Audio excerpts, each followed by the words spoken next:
আমার বাবা ও মা গিয়েছেন বড় বোনের বাচ্চা হবে তাই আমেরিকার লুইজিয়ানাতে। বোনের পরেই আমি বাবা মায়ের একমাত্র ছেলে ও দ্বিতীয় সন্তান। থাকবেন সেখানে ৩ থেকে ৪ মাসের মত। আমার বাবা মায়ের জন্য স্টেটস এর মাল্টিপল ভিসা দেওয়া আছে। মুশকিল হলো আমি তখন নটরডেম কলেজের ইন্টারমিডিয়েট সেকেন্ড ইয়ারে পড়ি। আমার বোর্ড এক্সাম এর আর মাত্র ৫ মাস বাকি আছে। কাজেই এই সময়ে যদি বাবা মা না থাকে তাহলে আমার লেখাপড়ার ১২টা বাজবে। মাথায় রেখে আমার দেখাশোনার জন্য গ্রাম থেকে আমার মায়ের চাচাতো বোন শিরিন খালাকে নিয়ে আসা হয়েছে। অনেক অনুরোধ করে, কারণ শিরিন খালার বিশাল সংসার, গ্রামের বাড়ি করিমগঞ্জে। শিরিন খালার স্বামী নেই, তিনি প্রায় ১০ বছর হলো মারা গিয়েছেন। আসলে আমার মায়ের তরফেও কোনো আপন বোন নেই, বিধায় আমার মায়ের গ্রামের কাজিনদের সাথে বেশ যোগাযোগ রাখে। বছরে ২ ঈদে তো কিশোরগঞ্জ যাওয়া হয়, আর সেই সাথে ক্ষেতের বিশাল কৃষিকাজ এর দেখভাল করার জন্য বাবা যখন দাদার বাড়িতে যেতেন মাঝে মাঝে মা তখন বাবার সাথে যেত। তখন তারা ইচ্ছামতো আমাদের আত্মীয় স্বজনদের সাথে যোগাযোগ তৈরি করতেন। তখন অবশ্য আমাদের ঢাকার বাসায় কাজের মেয়ে ছিল, কিন্তু গত ২ মাস হলো আমাদের মেয়েটাকে তার বাবা মা আমাদের জেলা শহর কিশোরগঞ্জে নিয়ে গিয়েছে বিয়ের জন্য, এবং বিয়ে হয়ে গেছে। যতটুকু জানা গেছে মেয়েটি স্বামীসহ গার্মেন্টস এ কাজ করছে। ঢাকাতেই কোথায়? বাবা মাকে এয়ারপোর্টে আমি নিজে আমাদের টয়োটা প্রিমিও ড্রাইভ করে নিয়ে গিয়েছিলাম। অনেকটা ভালো লাগবে ঢাকা শহর, এই কারণে মা জোর করে আমাদের সাথে শিরিন খালাকে এয়ারপোর্ট পর্যন্ত যেতে বললেন। শিরিন খালা যে আগে আসেননি আমাদের বাসায় তা কিন্তু নয়। আমাদের বাসায় আসলে ও মার সাথে আসতেন, মায়ের সাথে একটু ঘুরে কেনাকাটা করে আবার ২-১ দিন পরে চলে যেতেন। আমি খালাকে এগার সিন্দুর ইন্টারসিটি ট্রেন এ তুলে দিতাম। মা বাবা বিদায় নেওয়ার সময় খুব বার বলে গেল আমি যেন গাড়ি নিয়ে বের না হই, আর এটা বেশি করে দেখতে বলে গেল শিরিন খালাকে। শিরিন খালা গ্রামের মহিলা, লেখাপড়া ক্লাস 9 পড়ার সময় খালার বিয়ে হয়ে যায় পার্শ্ববর্তী থানা করিমগঞ্জে এক জোদ্দার গৃহস্থ পরিবারে। খালু ছিলেন সেই পরিবারের বড় ছেলে, কাজেই খালার কর্তৃত্বই সেখানে প্রধান। খালার আরও ৪-৫ জন দেবর ননদ আছেন, কিন্তু তারা এক বাক্যে শিরিন খালার পরামর্শে চলেন। খালার শ্বশুর নেই, শাশুড়ি আছেন, অনেক বৃদ্ধা, এবং তিনি সংসারের দায়িত্ব বড় বউয়ের হাতে ছেড়ে দিয়ে যেন অনেকটা নিশ্চিত। কতটা নিশ্চিত তার প্রমাণ হলো খালা আমাদের বাসায় আসলেই প্রতিদিন বাড়ি থেকে না হলেও 10টি মোবাইল কল শুধু আসবে ক্ষেতের চাষের ব্যাপারে। কোনো ক্ষেতে কি হবে, বীজ কয় পাতিল নিবে, ওই ক্ষেতের বর্গা কাকে দিতে হবে নাকি নিজেরা করবেন, সব অনুমতি পরামর্শ উনার কাছ থেকে নেওয়ার জন্য তার দেবররা ফোন দেন। আবার বাচ্চাদের লেখাপড়ার খরচ কোনো সিন্দুকে আছে, চাবি কোথায় তাও শিরিন খালার কাছ থেকে জেনে নিতে তার নন্দাইরা ফোন দিত। কেন জানি শিরিন খালা আমাকে খুব আদর করতেন সেই ছোটবেলা থেকেই। আমরা তখন খুলনাতে থাকতাম, বাবা ওয়াপদার এসডিও ছিলেন। বছরে একবার করে তখন খুলনা থেকে আমাদের বাড়িতে আসতাম।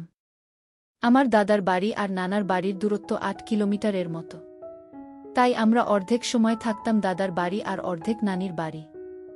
আমি 1 অথবা 2তে পড়তাম তখন শিরিন খালার বিয়ে হয়ে গিয়েছে। খালারও আমার বয়সী এক ছেলে, আবার আমার চাইতেও 5 বছরের বড় আরেক ছেলে আছে। বিয়ে হওয়া সত্ত্বেও শিরিন খালা আমার মনে পড়ে সারাদিন আমাদেরকে নিয়ে বনে বাদাডে বিভিন্ন বনফুল বেতফল পেড়ে দিত, পাখি প্রজাপতি এসব দেখাত, খাবার জিনিস যেমন বড়ি ভর্তা ইত্যাদি বানালে সবার আগে আমার ভাগেরটা আমাকে দিত, তারপরে তার ছেলেদেরকে দিত। আমার মনে হয় এত বড় সংসার ফেলে তিনি 3 মাসের জন্য আমাদের বাসায় এসেছেন সেই ছোটবেলার আদরের টানেই। কজেই খালাকে কোনো প্রকার কষ্ট দেওয়া না হয়, সে কারণে আমি খালাকে বলেছিলাম, খালা তুমি কিন্তু আমার জন্য একদম চিন্তা করবা না, একবারে রান্না করবা, আমি ফ্রিজ থেকে নিয়ে ওভেনে গরম করে খাব। সকালে যেন কষ্ট করে উঠতে না হয় তাই বলেছিলাম, রাতে যা রান্না করে রাখবে তাতেই আমার হবে। খালা বলল, ধুর বাবা, তাইলে কেমনে হইব, সারাদিন তোমার ক্লাস, সকালে গরম কিছু পেট ভুইরা না খাইলে হইব। শিরিন খালা তার স্বভাব সিদ্ধভাবে মুখভর্তি পান চিবোতে চিবোতে বলল। শিরিন খালার যত্ন আর আমার পরীক্ষার পড়া এই মিলে দিন পার হচ্ছে। মাঝে মাঝে খালা আমাকে আমাদের বসার রুমের বড় টিভিটা একা দেখত আর বলতো, ও বাবা রনি, সারা দিন রাই তো কি খালি পড়বা, আসো একটু টিভি দেখো বৈশা। আমি আমার রুম থেকে এসে বসলে খালা জিজ্ঞেস করে, কি খাইবা বাবা? আমি বললাম, কিছু না, খাবো না, একটু পরেই তো রাতের খাবার খাবো। খালা বলল, উহু দাঁড়াও, আমি তোমার লাইগো হরলিক্স বানাই, যা আনতাছি। আমি জানি আমি না বললেও খালা বানিয়ে আনবেন, কাজেই আমি বললাম, খালা তোমার জন্যও আনবা, কিন্তু আর নাইলে আমি খাবো না। খালা বলল, আচ্ছা ঠিক আছে। একটু পরে খালা আমার জন্য বিশাল জাম্বো কাপে আর খালার জন্য তার নির্দিষ্ট করা চায়ের কাপেই হরলিক্স নিয়ে এলেন। বড সোফায় আমার পাশে বসে আমার মাথার চুলে হাত বুলিয়ে আমাকে হরলিক্সের কাপটা ধরিয়ে বললেন, খাও বাবা। যে পরিশ্রম এই পড়াশোনার মধ্যে বুঝলা বাবা, বিয়া করা বেড়াই নেরও অত পরিশ্রম হয় না। বিয়া করা বেটাদের পরিশ্রম হয় মানে? আমি অবাক হয়ে জিজ্ঞেস করলাম। হেগো পরিশ্রম হয় না মানে? একে তো বাইরে করে পরিশ্রম পয়সা কামানোর লাইগা আর ভিতরে করে পরিশ্রম বউয়ের লাইগা। আমি আবার একটু অবাক হলাম, বউয়ের জন্য মানে? খালা এবার দেহ কাঁপিয়ে খিলখিল করে হেসে বললি, সিরে এক্কবারে যেমন কিচ্ছু বুঝনা, জুজান পুরুষমাইজা এক হইলে কি করে? এক্কেরে ঘাম ছুঁইটটা যায়।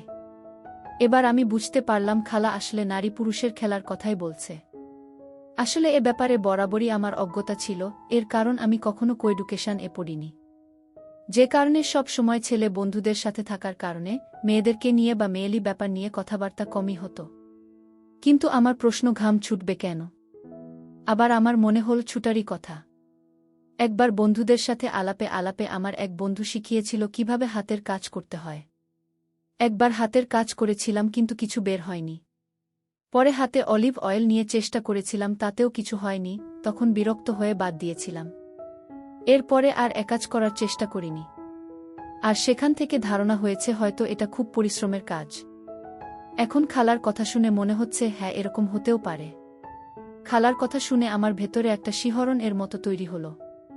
সেই সাথে আমার ট্রাউজারের ভিতর বেশ শক্ত হয়ে গেল। আমি হরলিক্স এর বোতলে একবার খাচ্ছি, আবার খালার দিকে তাকাচ্ছি। একবার দেখলাম আমার খালার চোখ আমার ট্রাউজারের দিকে। আমি দ্রুত এক পায়ের উপর আরেক পা তুলে তা ঢাকতে চেষ্টা করলাম, কিন্তু যা দেখার তা শিরিন খালা দেখে ফেলেছে। তার মুখে একটা মুচকি হাসি দেখতে পারলাম। রাতে খেতে বসে খালাকে একটু অন্য নজরে দেখলাম। শিরিন খালার উচ্চতা হবে 5 ফুট 3 ইঞ্চির মত। বয়স অনুমান 38 থেকে 40-এর ভেতর হবে।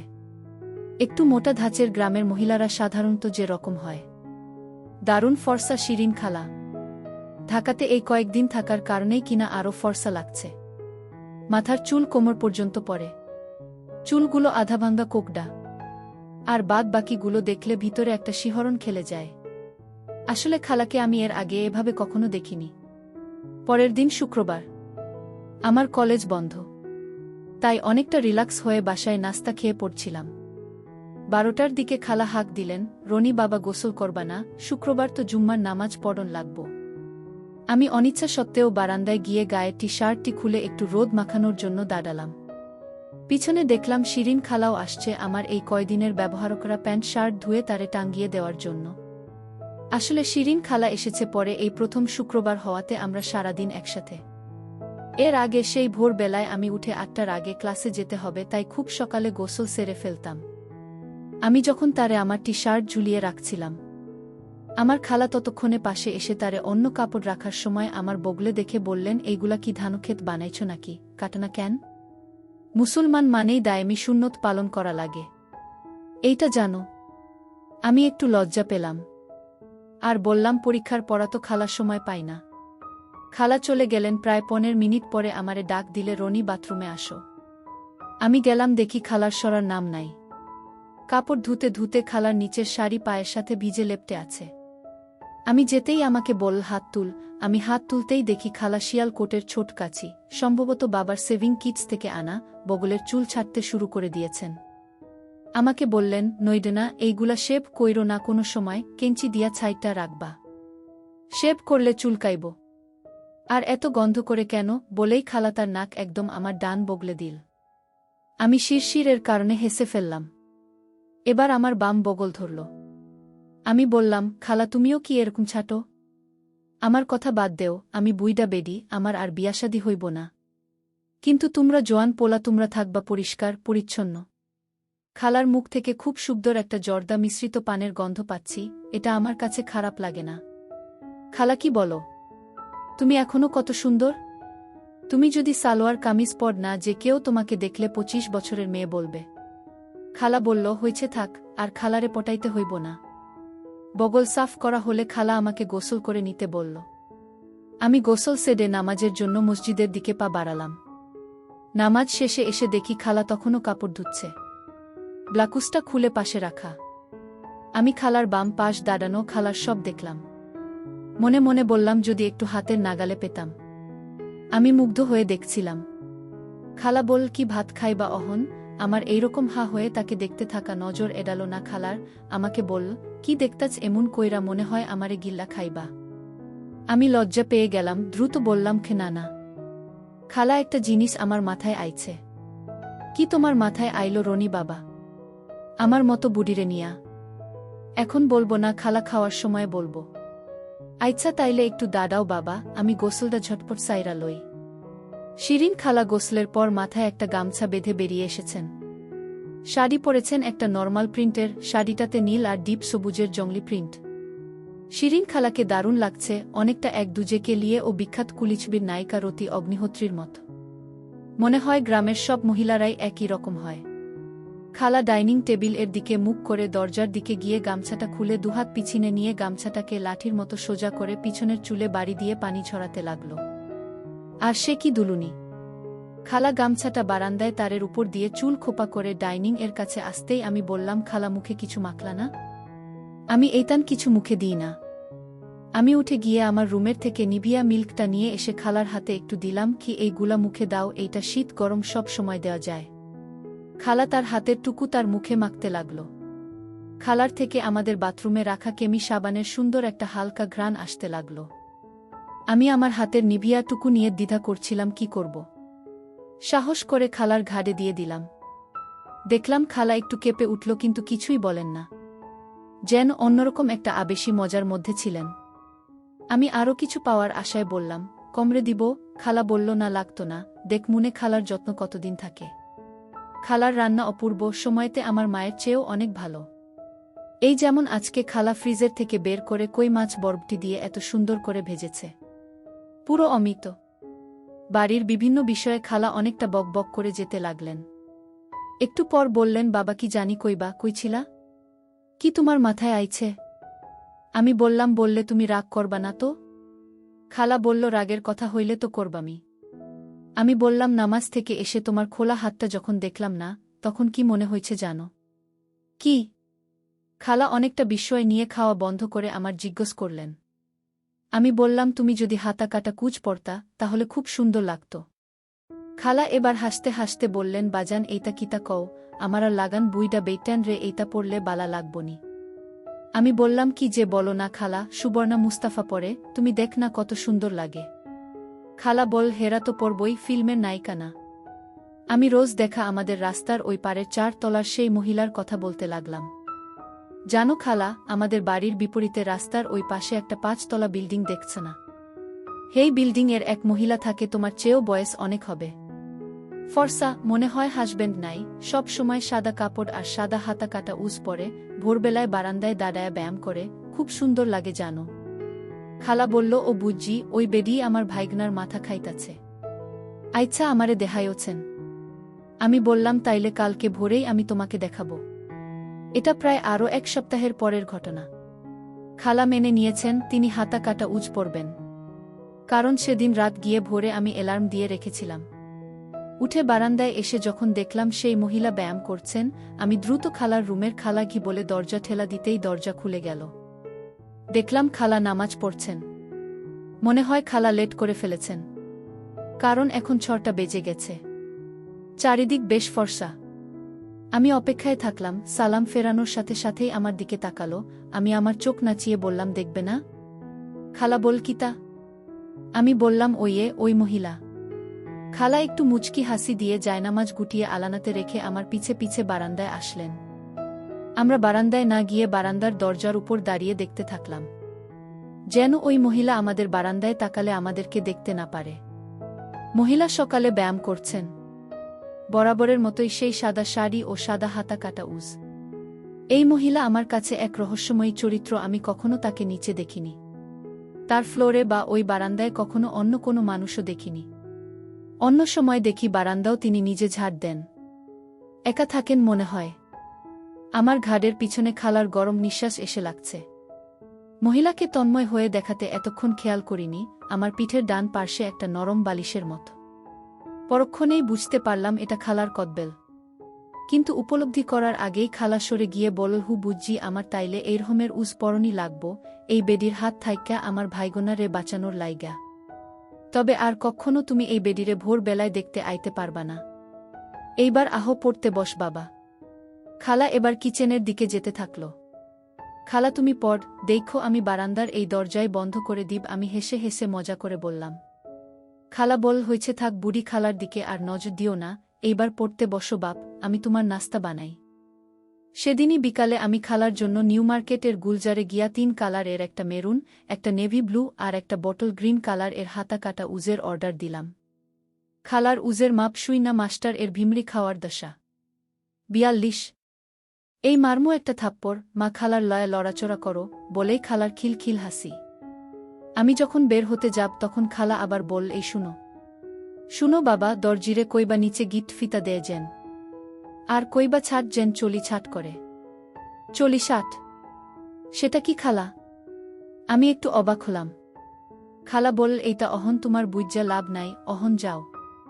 42 এর কথা শুনে মাস্টার যখন আমার দিকে তাকিয়েছিল তখন আমি বললাম, নিচে গিট ফিতা দিবেন আর চলি ছাট হবে। বয়স্কা মহিলা, মনে হলো মাস্টারের চোখ থেকে বাসনার দৃষ্টিটা বিদায় হয়েছে। উত্তরে আমি বললাম, হ্যাঁ। উজগুলো যেদিন এনে দিলাম সেদিন ও সেই সাথে আমি আমার সাপ্তাহিক টার্ম পরীক্ষা নিয়ে ব্যস্ত ছিলাম।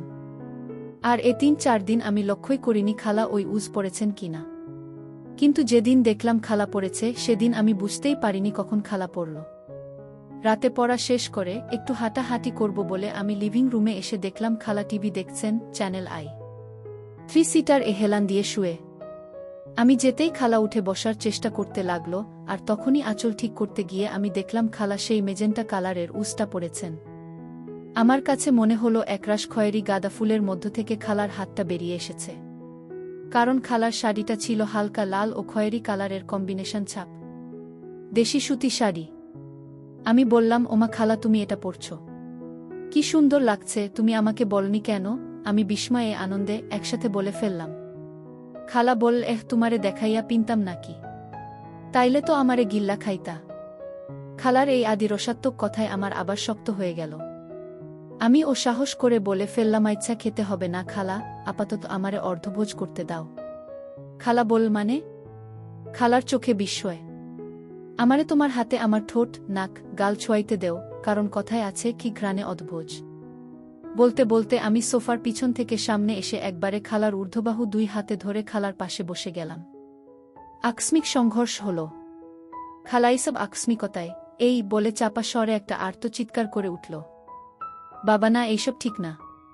খালা আমার কাছ থেকে হাতটা সরিয়ে নিতে চায় আর বলেন, তুমি না কইছ শুধু চাইয়া দেখবা, অহন এইটা কিতা কর।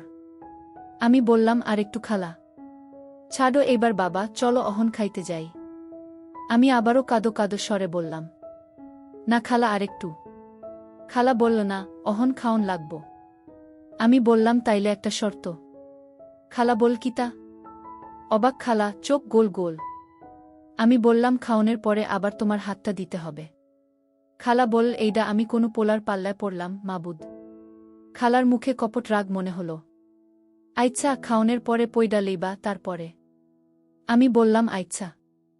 বলেই আমি লাফ দিয়ে খাওয়ার টেবিল এর দিকে যেতে থাকলাম। খালা আমার পিছন পিছন ডাইনিং এর দিকে আসতে লাগলেন আর বললেন, বুবু বুঝি একটা রাক্ষস পোলা রাইখ্যা গেছে। খাওয়া দাওয়ার পর আমি কিছুক্ষণ পড়তে পারলাম, কিন্তু মন খালি বারবার আমার শিরিন খালার আকর্ষণে পড়া বাধাগ্রস্ত হতে থাকল। আর মাথায় পড়া ঢুকছে না। রাত প্রায় 11টা বেজে গেছে। না, আর পড়া যায় না। আমি আমার রুম থেকে বের হয়ে সোজা লিভিং রুমের দিকে গেলাম, উদ্দেশ্য শিরিন খালাকে পাব। কিন্তু গিয়ে দেখলাম টিভি অন করা আছে, কিন্তু খালা সোফায় নেই। আমি খালার খোঁজে প্রথমেই খালার রুমে টক টক করে টোকা দিয়ে ঠেলে দরজা খুলে দেখলাম খালা নেই। আমি একটু অবাক হলাম। বাথরুমের দরজার দিকে তাকালাম, না, ভেতরে কোনো লাইটের চিহ্ন পড়ল না। আমি বারান্দার দিকে পা বাড়ালাম, তখনই পেলাম খালা বারান্দা থেকে সব ধোয়া কাপড় চোপড় হাতে করে নিয়ে দরজা লাগিয়ে দিয়ে কাপড়গুলো সোফার উপরে রেখে আমাদের জানালাগুলোর পর্দা টেনে দিতে লাগলেন। আমাদের লিভিং রুমটা আর ডাইনিং রুম এর পর্দা টেনে দিলেন, কারণ এই দুটি রুমের জানালা দিয়ে ভেতরের অংশ দেখা যায় পাশের বাড়িগুলো হতে, তাই বাতাসে মাঝে মাঝে পর্দা যেন সরে যেতে না পারে, সে কারণে খালা একেবারেই জানালার স্লাইডিং গ্লাস টেনে দিয়ে লক করে দিলেন। খালার উপরের অংশ শাড়ি দিয়ে নিখুঁতভাবে ঢাকা। বাইরের বিল্ডিং হতে কেউ দেখলে বুঝতেই পারবে না খালা ভেতরে হাতা কাটা উজ পড়ে আছে। ফিরে এসে সোফার উপরে রাখা কাপড়গুলো নিয়ে গিয়ে আমারটা আমার রুমের আলনাতে রাখতে লাগলেন।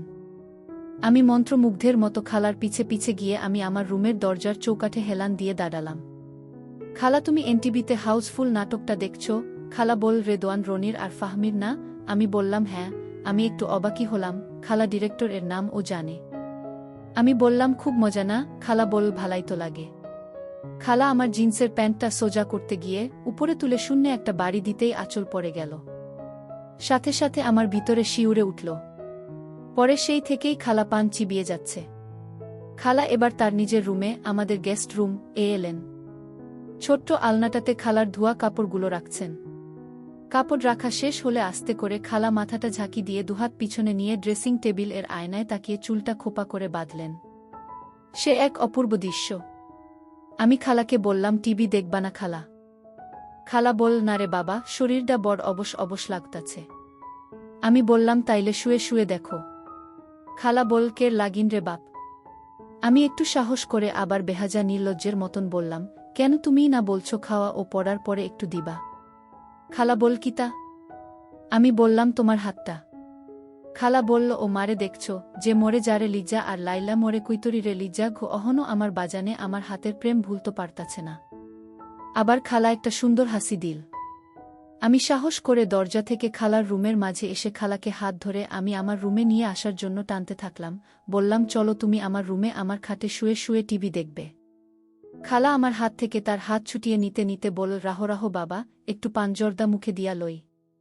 খালা দেখলাম পুরনো পানের দলাটা মুখ থেকে ফেলে দিয়ে নতুন একটা পান তার পানের বাটা থেকে নিয়ে সাথে কয়েকটা কৌটা থেকে হরেক পদের জর্দা মুখে পুরে বললেন, তুমি আগাও, আমি আইতাছি। খালা আমার পাছে পাছে আমার রুমের দিকে আসতে সময় ফিক করে হেসে বললেন, এক্কেরে তো শিয়ালের খোপে মুরগিরে পুইরা দিলা। আমার রুমের কম্পিউটারের সাথে এক্সটার্নাল টিভি কার্ড লাগানো আছে। বাবাকে বলে গত ফিফা বিশ্বকাপ খেলার সময় নিয়েছিলাম। মাঝে মাঝে ডিস্কভারি নয়তো নেটজিও দেখি, আর মিডিল ইস্টের খবর আমাকে খুব বেশি টানে। খালা খাটে বসতেই আমি একটা বালিশ খালার দিকে দিয়ে বললাম, খালা তুমি শুয়ে পড়, আরাম করে টিভি দেখ। কোনো চ্যানেল দেখবা? খালা বলল, আমার কোন পছন্দ নাই বাজান। তাইলে আমি ডিস্কভারিটা দিলাম। খালা বলল, আচ্ছা দেও। আমিও খাটের উপর উঠে খালার পিঠের পিছনে গিয়ে দুইটা বালিশ দিলাম আমার মাথার তলায়, যেন খালার মাথার উপর ছাড়িয়েও আমি টিভির দিকে চোখ রাখতে পারি। টিভিতে হাতির জীবন চরিত্রের উপর একটা ডকুমেন্টারি দেখাচ্ছিল। আমি বললাম, হাতি কিভাবে যোগাযোগ করে যান? খালা বলল, কেমনে? হাঁটার সময়ে পায়ের তলার নিচে যে শব্দ ও কম্পন হয় তার মাধ্যমে। খালা বলল, ওমা তাই নাকি? আরেকটা জিনিস আছে খালা, জানো? খালা বলল, না, কইলে কেমনে জানতাম? অন্যান্য চার পেয়ে প্রাণীর যেমন মিল্ক থাকে পিছনে, হাতির কিন্তু সামনে থাকে। ঠিক তখনই টিভিতে দেখা গেল একটা ছোট হাতির বাচ্চা খাওয়ার চেষ্টা করছে। আমার হাতটা তখন খালার পিঠে এনে দিলাম। খালা একটু নড়ে উঠলেন। খালা বল, এই পিঠে হাত দেও কেন? তুমি না কইছ শুধু হাত ধরবা। বারে তাই বলে আমি তোমার পিঠে হাতও দিতে পারবো না নাকি? আমার কেমন জানি একটা জেদ চেপে গেল। আর খালার খোপা করা চুল হতে একটা সুন্দর সুগন্ধ, সেই সাথে তার মুখ থেকে দারুণ একটা জর্দার সুবাস। হঠাৎ ঝাড়া দিয়ে উঠল আমার চোখের দিকে তাকাল। খালার শ্বাসপ্রশ্বাস দ্রুত। আমাকে যেন আক্রমণাত্মক কিছু বলতে না পারে তাই আমি সাথে সাথে বললাম, খালা তোমার মুখের পানের গন্ধটা খুব সুন্দর, আমারে একটু দিবা? হা করো, জিহবার উপরে রাখবাম, কিন্তু হাত দিয়া নেওন যাইত না। বলেই খালা সব পান মুখের ভিতরে এক করে চাপ দিয়ে রসগুলো নিয়ে চিবানো পানটুকু উনার জিহবার আগায় এনে জিহবাটাকে সাপের জিহবার মতন বের করে স্থির করে রাখলেন। আর আমি সেগুলো নিয়ে খেতে শুরু করে দিলাম। আর মনে মনে ঠিক করে ফেললাম, আজ যেভাবেই হোক খালার পুরুরে ঠাকুর ডুবাতেই হবে।